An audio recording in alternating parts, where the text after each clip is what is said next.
A few months ago, as I was scrolling social media, I started reading up on the Drea and Jalen Green situation.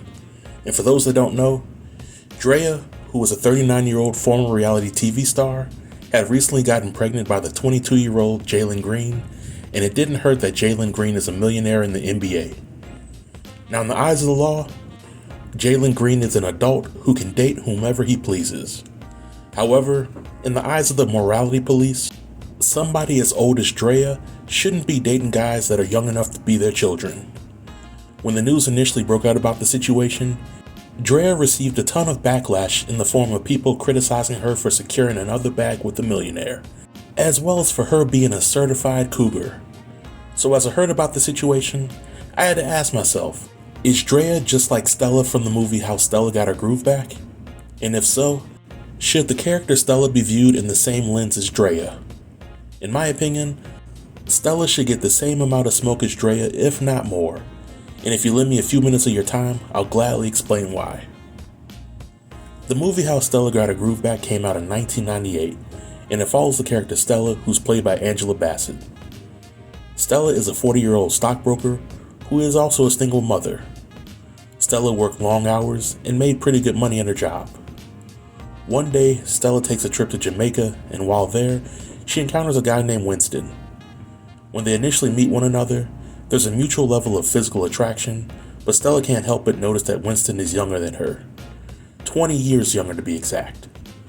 Stella initially tries to keep things cordial between her and Winston, but Winston continues to pursue Stella until she finally lets him give her that good old pickle tickle. When Winston's maker stick reaches the bottom of Stella's love pudding, and it makes her shed that one lonely tear, it causes her wires to get all crossed, and she declares Winston to be her man. Now, I think it's worth mentioning that all throughout the movie, most of the people that were close to Stella were very vocal regarding how they felt about her relationship with Winston. And most were concerned about the age gap, as well as who would be the primary breadwinner in the relationship. Sure, Winston and Stella's son Quincy got along very well, but Winston was only 9 years older than Quincy, and there was no indication that Winston was ready to be a stepfather through the process. But when the movie first came out, the bulk of people who saw it were very happy for Stella, because she represented a segment of women who were independent, career-oriented, and who didn't mind dating younger men. Because after all, older men seek the attention and affection of younger women all the time. When it comes to the Stella and Drea comparison, I'll admit that Stella didn't get with Winston in order to get pregnant by him so that she could get a free check for the next 18 years.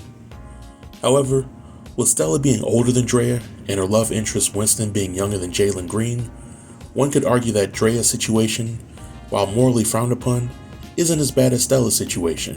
And if we really want to travel down the rabbit hole in this one, then we can ask ourselves, how would moviegoers react to watching a movie about a middle-aged man who fell in love with a barely legal adult woman? Would there be any cheering for the guy to live his best life? Or would there be moral outrage to the point where people would boycott the movie? Now, don't get me wrong here. I'm not asking for anybody to boycott How Stella Got Her Groove Back, but I do feel that it's interesting how we as a society tend to look at situations like this differently depending on who's involved and how we personally relate to what happened. Drea caught a lot of flack for her situation with Jalen Green, but she's also not a universally liked public figure, whereas Angela Bassett is a beloved acting talent, and the movie How Stella Got Her Groove Back is a cult classic. So in closing, Stella and Drea have some minor differences, but they are essentially one and the same. And if you have smoke for Drea, then you should have the same smoke for Stella. But this is my opinion, and I'd like to know what you all think about it.